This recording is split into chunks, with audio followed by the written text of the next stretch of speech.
Hello everyone!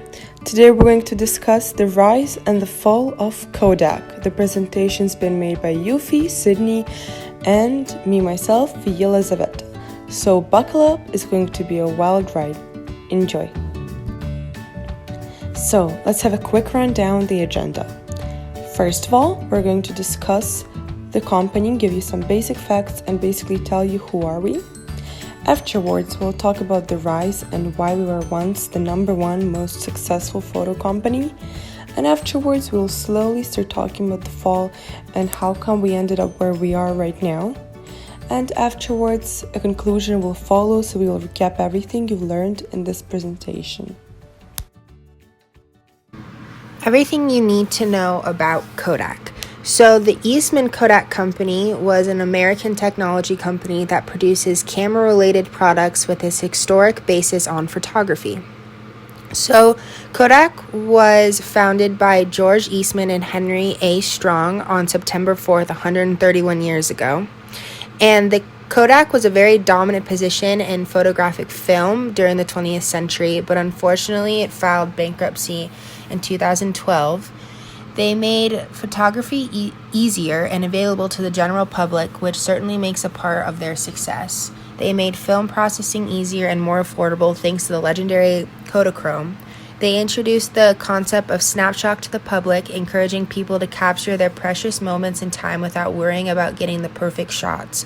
As a result, people related the tagline Kodak moment with meaningful, photo-worthy moments of their lives. Here is the logo for Kodak. Now we're going to jump right into the history.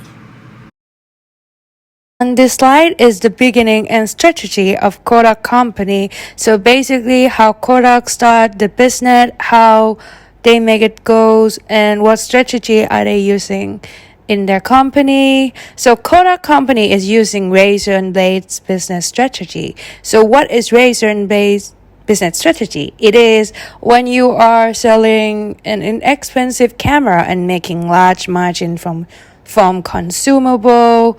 So what does it mean by this? It means that you are selling the cheap price of the camera and you try to gain a profit from selling an additional stuff such as film, chemical, and paper.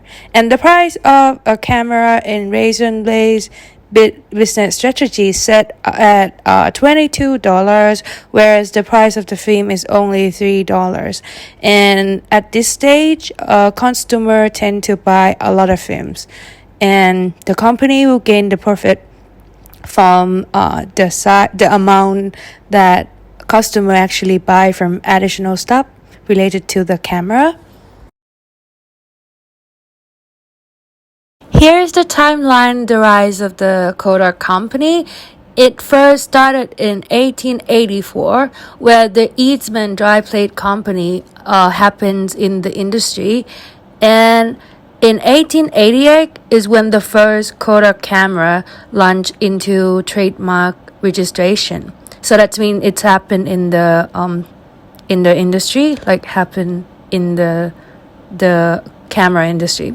And next in 1890 is when the pocket Kodak launched into the market, which the price is about $5. And in 1900 is when Brownie camera exists in the camera industry. And in 1932 is when George Eastman died. And a bit later, in 1975 is when digital camera is being launched into the market.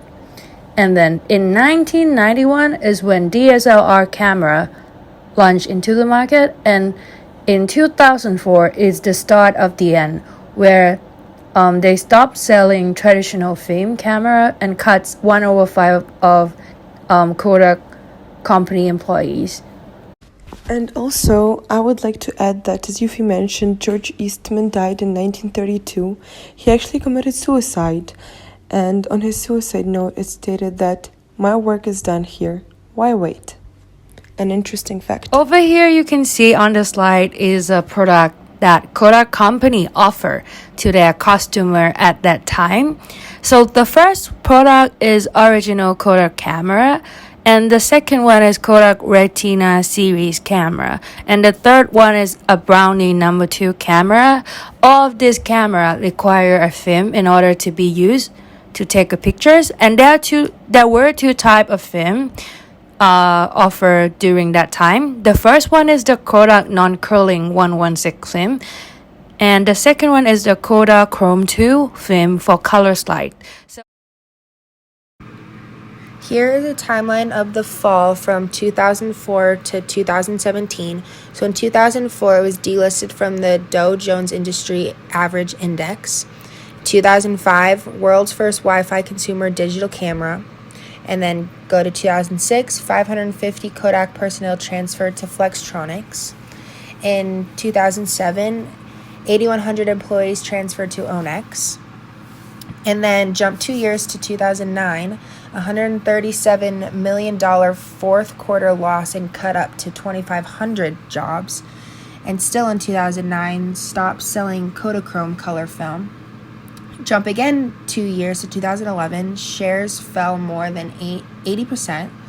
And then in 2012, exit the digital image capture business. And then jump 5 years ahead, in 2017, it brings back Ektachrome film.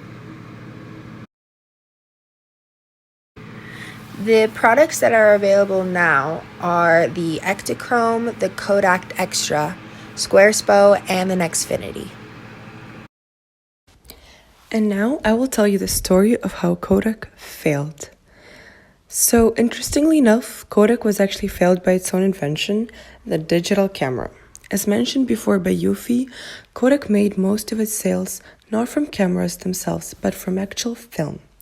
And of course, as the digital photography developed, there was no more need for film, and the digital photography business destroyed its film-based business model. As the company man states, Kodak wasted 10 years to prepare for the transition from film to digital, and instead Kodak chose to use digital to improve the quality of film, and sadly, it was nothing but blind optimism. Instead of fully going into digital, Kodak decided to invest a whopping $500 million into a project called Advantex Preview Film and Camera System. The Advantex Preview was actually a digital camera, yet it still used film and emphasized print because Kodak was in the photo, film, chemical, and paper business. Advantex flopped. Why buy a digital camera and still pay for film and prints?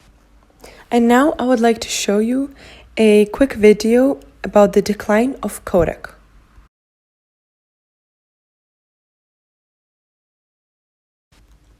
Post-crisis analysis is always a useful exercise, and plenty of consultants and business teachers love to mention Kodak as a case study for poor management performance.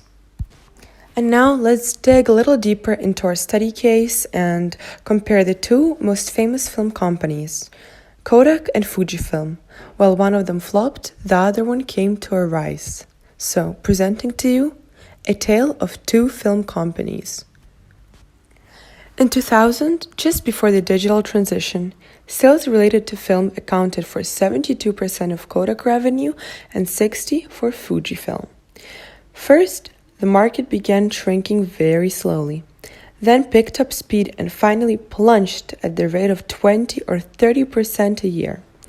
In 2010, worldwide demand for photographic film had fallen to less than a tenth of what it had been only 10 years before.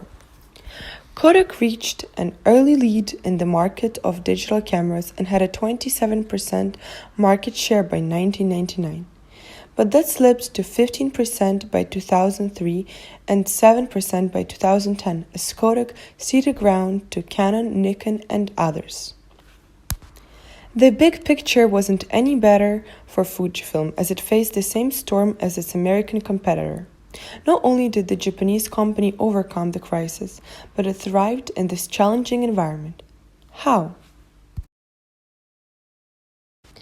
So, as you can see in this graph presented to you by Fujifilm interrogated reports in 2017, the trends in total world demand for color film flopped after reaching a peak and had a sharp decline, causing companies such as Kodak and Fujifilm to experience immense changes in business and struggles.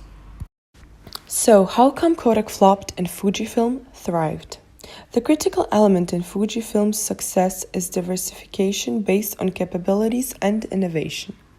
In 2010, the film market dropped to less than 10% compared to 2000, but Fujifilm, which once made 60% of its sales with film, diversified successfully and managed to grow its revenue by 57% over this 10-year period, while Kodak sales fell by 48%.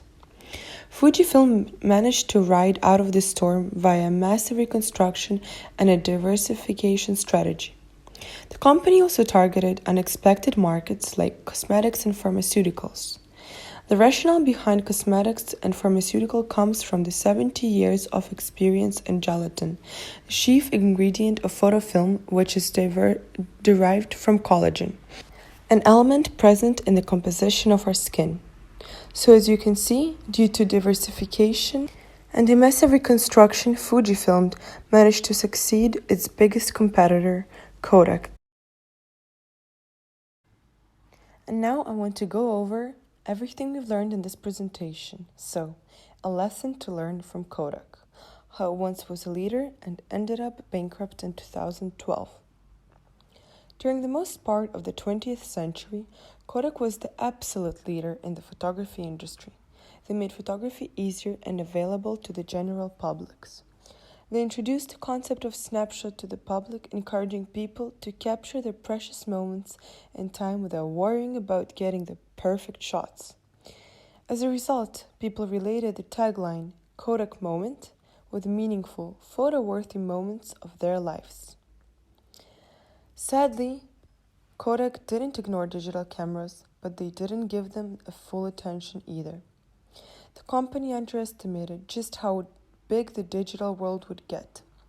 With digital cameras, there was no film and no prints, so the camera, one thing which used to make Kodak very little money, became the only thing people wanted. Finally, with other brands producing digital cameras, Kodak wasn't in the industry leader any longer. This led them to bankruptcy in 2012. So, thank you all for your attention. I really hope you enjoyed the presentation. We worked hard on it, and most importantly, stay safe.